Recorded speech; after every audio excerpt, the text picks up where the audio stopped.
We're gonna drop test a Dyneema and nylon sling that are 20 years old today. Safety first. I'm gonna show you how I set up my new drop tower here on this tree. Now, this might make some people upset that I'm doing this on a tree, but I did do a ton of research on standards used in ropes courses, tree housers, is that a verb? Tree house building. Talk to some arborists. No trees are being harmed in the making of this video. Also, this is on private property and more convenient to get to than the drop tower I had in Lodi, California. 3, 2, 1. Which I still have access to, but this is shockingly useful and a lot more convenient for me to get to when we just want to do a few tests, which is usually all we need to do to supplement a video. I don't know how many people are trying to drop test things, but I sure wish I had seen a video like this when I was trying to figure this out. Even if you're not trying to drop test things, the process might be very interesting to you. What's neat about this tree is it's leaning a little bit because you don't want where you're lifting the dummy, you don't want that to be right above the load cell. What's interesting is you can't have you can have a perfect-ish factor 1 fall. Ooh, that gets in the weeds real fast. Let's not do that. Believe it or not, the plans I drew up for all of this was super complicated. And then after using it for months now, it just this simpler is better. And what's great is the line scale 3, after doing some tests, was fast enough to test and capture the peak force of almost anything we're dropping. Even this really static stuff, because it's 1280 hertz. Now, how do you attach this to the tree? Glad you asked. I'll show you how I do that in a minute. Let's start with how the tree works. The tree doesn't wobble. It's actually a really big tree, and we're only this far up of it out of a tree this big. So it's kind of nice that it's super strong enough. This isn't something you probably want to do on a skinny tree because then it would flex. A little tiny flex, let's say in a beam, square tubing, or a tree, like the little tiny flex, isn't probably going to throw your samples off that much or your results of your tests if you're testing things that stretch anyways. Some people were worried about the flex in the square tubing I had on the drop tower in Lodi, but I didn't find that to be a problem. It just wasn't moving enough compared to the variables that happen when you just drop a heavy weight. Back to the tree. Our tree here is leaning. Probably easier to see that angle this way. If I put the line scale here, where we're lifting up, the pulley that's up here, probably 15 feet higher, is hanging out a little further. So then the dummy comes up here, and then when we release it, it passes right in front of it. You can't have this directly underneath or it would just crash right into it. And so every fall ends up having just the tiniest little swing, which that's what you're trying to eliminate when you're doing a drop test, is having it swing around too much, because that could throw your numbers off. Hopefully this is a 30-second explanation of fall factors. If you fall 1 metric foot and you have 1 metric foot of rope out, that is a fall factor 1. If you go up higher, and let's say you are straight up and you fall 2 feet down on 1 foot of rope, that's going to generate more force because there's less rope absorbing your fall.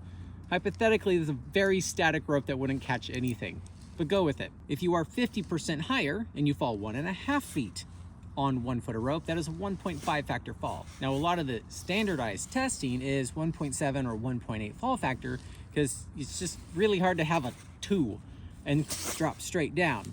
So it's got like a little bit above belly, it's up here, and then it drops. And oftentimes we're able to accomplish that on this one. Now, as long as I keep the tests internally consistent, I kind of do whatever I want depending on what we're trying to accomplish. We'll get into that later. So as they say, show don't tell. Let's take the nylon and Dyneema sling and show you the process of what it takes to set this up to do just these 2 tests. And God knows it's probably gonna be a long video. Before I can go up in the tree to release the dummy and film it, we've got to lift the dummy up there. So let's prep the dummy and get it about yay high off the ground to make sure we like the way it's all set up. In the nature of being an all natural drop tower, we use some firewood and some bark to make a soft landing. I didn't want to use rubber out here because that would obviously not be as good. If our store is very successful and we have to move to a larger warehouse, I'm gonna find one that I can have an indoor drop tower. because there is so much sap on this quick release that it's just not ideal. I don't know if that's sap or bird poop on our dummy. So this is a quick release, and this is what you see me jerk pulling in all the videos. And we took one of the 12 strands and 12 braid Dyneema and pinched it off in there with some weird overhand. And so when I pull down, it goes up and over and opens this up. When there's weight on it and you pull this, it lifts that up, opens it, and drops the dummy. But that's the only thing holding this when we lift it. And once we have this thing above our heads, no one gets underneath of it. To keep things simple, this dummy is 15 10-pound weights with about 1 inch all thread going all the way through, and this eye threaded on there. And that's worked pretty good. And people are like, oh, a steel dummy isn't exactly like a human body because it's not as squishy. Yeah, but you know how much those dummies cost? More than this drop tower. Now, once I put the sample on here, I want the pull cord to be on a certain place, so I have a swivel in here. It's, I think, very important to be able to turn this around the way I want. Now, this isn't what I use to connect. This is what I have as a weight. Once I release this, the rope won't come back down if there's no weight on it. So that's just the weight. The end of the rope is here. That goes through the swivel, and now we're going to lift this up and make sure that's not cross-loaded and that this doesn't get stuck on anything so it doesn't release on us. How do we lift this up, you ask? Well, that's the thing I'm the most excited to show you today. It's because we got these winches that solve a lot of problems for us. Not just here, but when we want to pull our 5-to-1 or sometimes 9-to-1, we can brake test things out in the wild. They're better than capstans. We'll get into that in a second. Because this rope has to go up through a pulley that's about 15 feet higher than the master point where things are going to be dropping. Now, in this case, I had to pick that height for 2 reasons. One is how far over the tree was leaning. So that is the height I have to be at in order to keep it away from my line scale so it doesn't hit the line scale. So if the pulley is here, it'll lift up the dummy here and drop it in front of the line scale instead of hitting it, which I've broken enough of these if you've seen the channel long enough. So I've actually not damaged this at all on this drop tower, which is great. The other thing you have to consider on the height is by the time you add this and the pulley and all the stuff, all of this, you lose 2 meters maybe by the time from the highest point. And that's assuming the pulley is the highest point. Oftentimes you're putting a span set around something, or in this case, we girth hitched a span set around the tree. But the drop tower in Lodi ended up having to be like 45 feet in order to get our samples 15 feet above the master point. So yeah, it's crazy how high things have to be in order to just drop something 10 feet before you allow for stretch, the dummy's height, the line scales, whatever. So something I'm learning is to not leave the stuff outside so it doesn't get all gunky. So I bring my micro traction here and I put it in. This is, by the way, is a 9mm polyester rope. So it's very static, polyester. And pull that through, and I'm gonna clip this to here. What's nice about having it on a swivel is it needs to be facing a very specific way because pulleys are strong if you're not pulling the plates apart. What broke? So our protraction here no longer goes back together. This plate you can see is kind of bent that way, and this one is bent out. Now this hanger is in this tree with a 3/8 lag bolt about yay long, so super bomber enough. Now we did try when we first started this to just pull it up by hand, but we got a new, better way. So I have this sling around this small tree because it's only got to lift up 150 pounds plus a little pulley friction.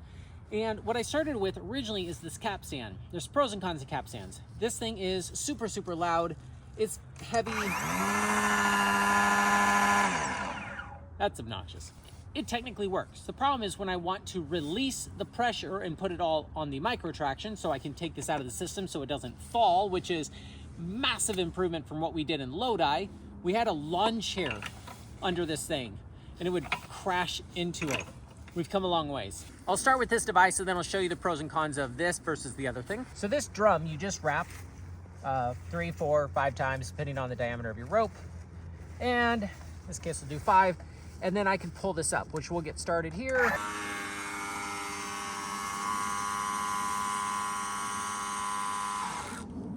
So So that is a little weird, the way this hangs here, because it's big and heavy, and then I think this is the biggest issue I have with it. When I want to release it, it wants to bunch up on itself. It doesn't lower well, but that case it did. So just take my word for it. Now, I removed that out of the system because the micro traction's actually holding it up. So this is where I do my final checking. I make sure that this is where I want it, and I fluff up the bark. This isn't cross-loaded. I like the way this is. I check it, it looks good, boom. Now I'm not gonna come over here once this is above my head. Think about it. We can lift this up and we can drop it. Cool. What are you gonna test, right? This is an industrial sling or a span set, and you can see that I electric taped this in place just kind of like a dog bone on a quick draw, keeps this from rotating too much. The problem is you don't wanna put something like this on here and then it gets up and then cross loads or sits like this, and then it just, I've broken so many steel carabiners in the drop tower because of that problem right there. So I crisscross zip ties to hold it in place. Now, if you're trying to brake test a carabiner, you have to use something super static. Well, why don't we use this? This is super static. Yeah, but it brakes at 14 kilonewtons. Because it's so static, it doesn't like the knots well, even though in some big drums you could probably get 20 kilonewtons out of it. Anyways, you can't just use rope to brake test things. That's good news, right? So some people are wondering why we're using these weird things like this. It's because it's strong enough. Now, we're not testing carabiners in this case, we're testing slings. Now, if I just want the easiest brake test I can do, I would girth hitch this in here, and then I would clip it to the line scale, and that would be super easy. I wonder if we should actually do that. The other option is I take this steel carabiner and I clip it here, and then I electric tape it here and zip tie it there. Let's do that. If you crisscross the zip tie, it'll keep your carabiner from not getting crisscrossed, because you need it to fall on the spine. Now you know why we don't show you the whole process in every video. Think how boring that would be. So on this side, I'm going to be clipping this to the line scale, and I'll show you how I do that up there, but I also don't want this to rotate, so I'm prepping it down here. That way my sample's completely done. If I'm by myself doing this, I would pretty much pull it up to the height I want it, and hopefully I can still reach it when I'm working up there. And how I know if it's the right height is you don't want this point to be to where you can't clip it to the line scale anymore. So you're kind of guessing. But if I have help down here, they can kind of micro adjust it, which leads me to the Z2. This is the Z2, and they also have a Z2R. We sell these in our store now because I liked them so much. They're designed for an 11mm rope, but I found this 9mm rope works just fine. Any oval is gonna work great, or in this case, an HMS carabiner, and so as long as it sits well here. What's nice about this is I can pull it tight, and then I just put a drill in here, and that's what's going to crank it up.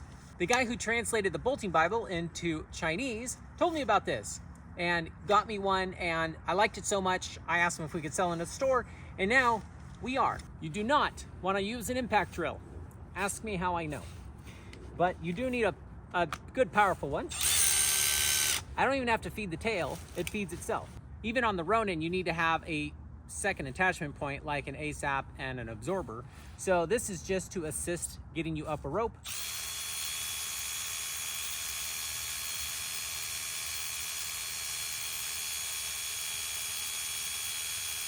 What's nice is when you're done getting yourself up to a point, or lifting up what you're trying to lift, or hoist out whatever you're trying to do, you can take this off and attach it to yourself, or put it down, and just operating this is going to be a lot easier.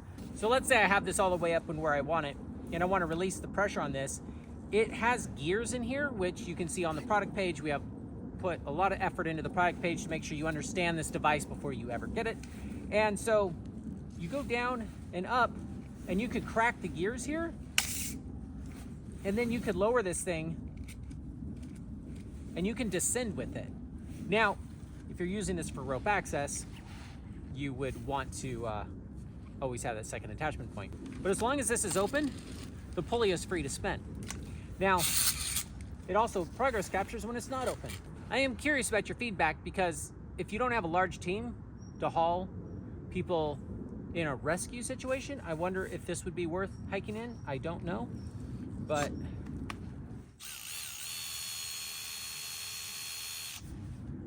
as far as the drop tower is concerned, the micro traction is doing all the holding, and then I just remove this. Now I'm gonna put this at the height I want, and then I'm gonna climb up the tree.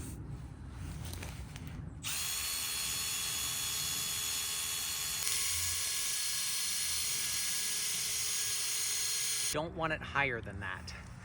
It's kind of hard to like clip things. The line scale wants to come out and then it smacks things. But anyways, up, down, and release.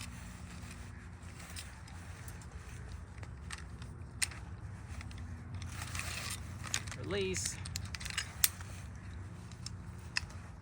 Now, I undo this entirely. Make sure I don't drop the dummy on this rope. Do not stand there while there's something above my head. I'm thinking about getting a full face shield after an incident last time I was on here.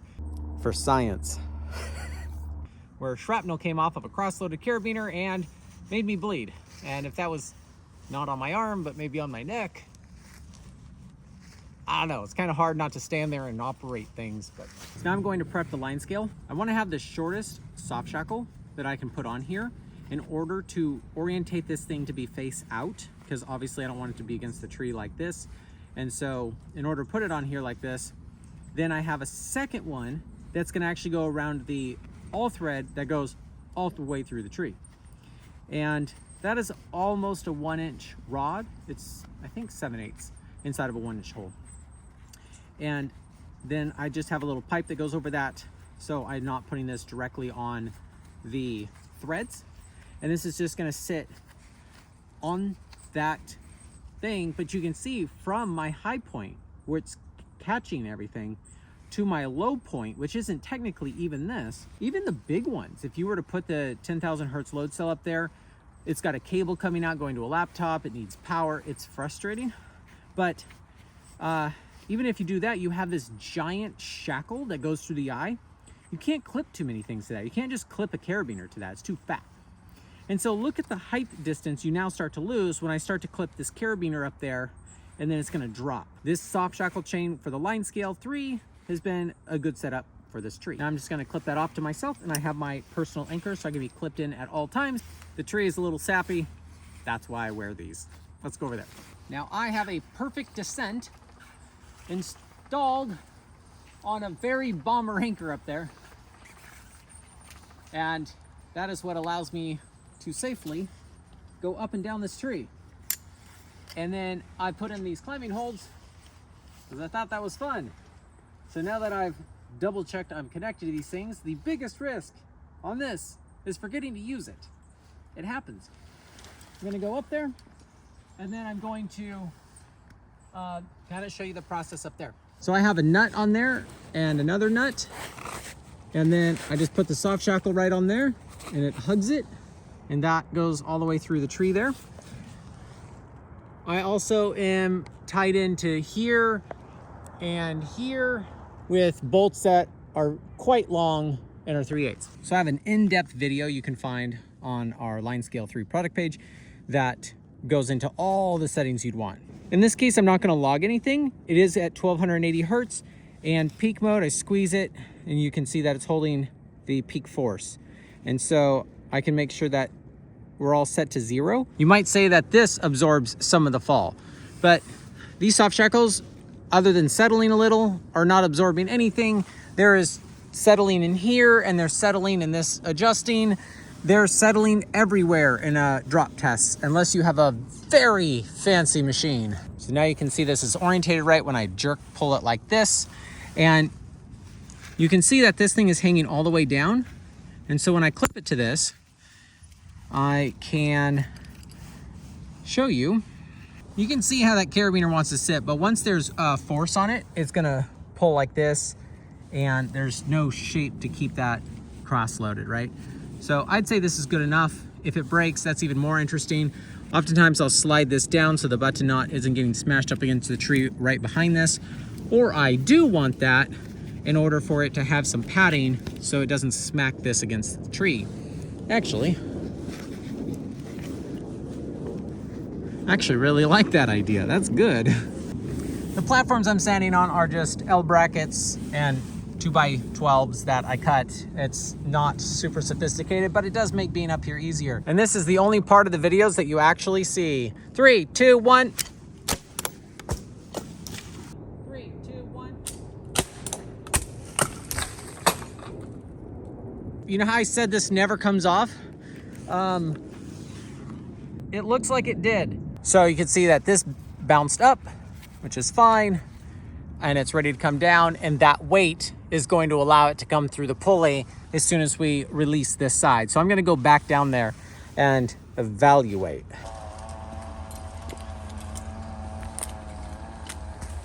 That was a perfect descent. That joke is getting old, I know. The paracord, by the way, in case you didn't know, is what keeps the perfect descent retracted during the times I'm not using it. I didn't break it too bad. It's still functional. 12.3. That's 50% of what it's rated for. It's rated for 22. And then we just make a bunch of conclusions as if we know what happened. Ready? It's ironic this did not stay in the catching area when I'm trying to show you how good of a thing we created was. We did not break the carabiner. I cannot tell you how excited I am about that. But we can identify what end it broke on. It doesn't usually bounce as far when I fluff it up more. So I think I'm gonna get my shovel and rake and make it a little bit softer. So it's not just... So ladies and gentlemen, you just witnessed 9 seconds of one of my normal episodes. And you can see that we didn't even show you the entire process in this video.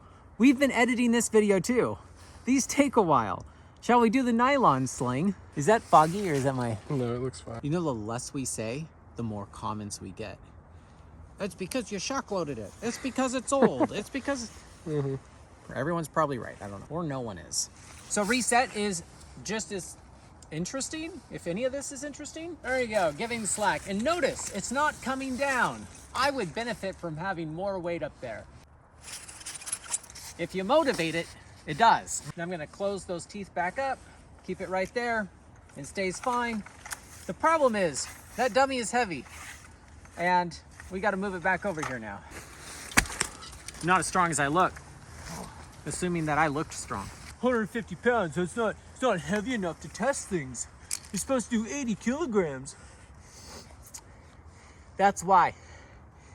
Because 80 kilograms would be more. This is just a video of me bitching about all the comments I've ever had. I think so. Okay, clicked, pulled, nothing's cross-loaded. There we go. Back in business. I could just recycle the video footage I did earlier. I won't do that to you guys. As far as I lift it, so we can put on the nylon sling. So these slings were left in an attic for 20 years. Very hot attic. So we'll see if this degraded as much as that one did. Okay, so that's ready again.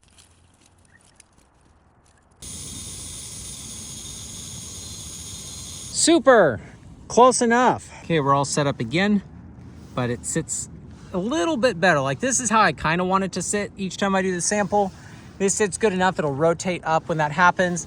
Hopefully that doesn't pop off. I pushed it down pretty good this time. And this is orientated the way I need it. And that's the situation happening. 3, 2, 1. Oh boy, 13.21. So why don't we try to break the sling? Well, there's 2 ways we can do it. We can drop something heavier. As you can see, that would be difficult to change the weights or to lift and manage and just manipulate that up there. And the other thing we could do is drop it further. So in that case, we could drop the industrial sling, attach to it, and get a lot more speed and momentum, giving it like a higher fall factor, more or less. That still might not break it. Because it's a nylon sling, it might stretch. And so sometimes it's really hard to break things in a drop tower.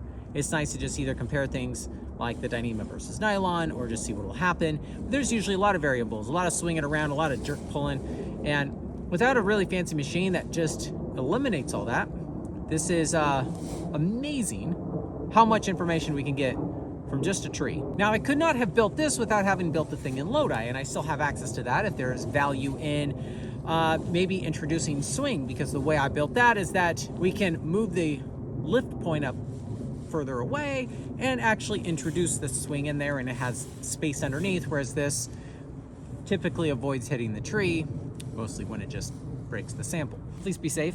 I think that hopefully that's the moral of the story here, but ideally the dream is to have a space in a large warehouse someday that we'd be able to have an indoor drop tower. But a lot of indoor drop towers, they only have like 10 feet of space to drop things, and by the time you add soft shackles and line scales and pulleys and dummies and carabiners and all the stuff, like, it's almost 10 feet by itself.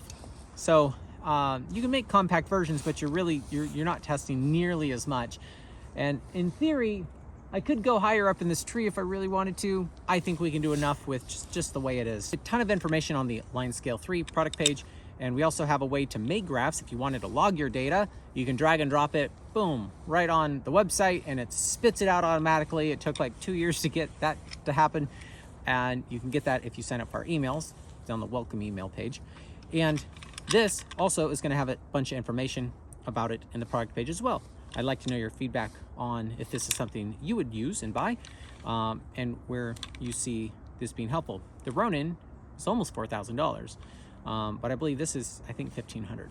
So it's a lot cheaper if you're using it for things like the Ronin, but if you're using it like a winch, let me know. I'm curious to see if this is something we should pursue, and if you guys show enough interest, I will brake test this and find out the limits of it, and maybe even open one of them up. Anyways, sign up for our emails. A lot of good stuff goes out on Saturday that you might have missed during the week since we post so much now.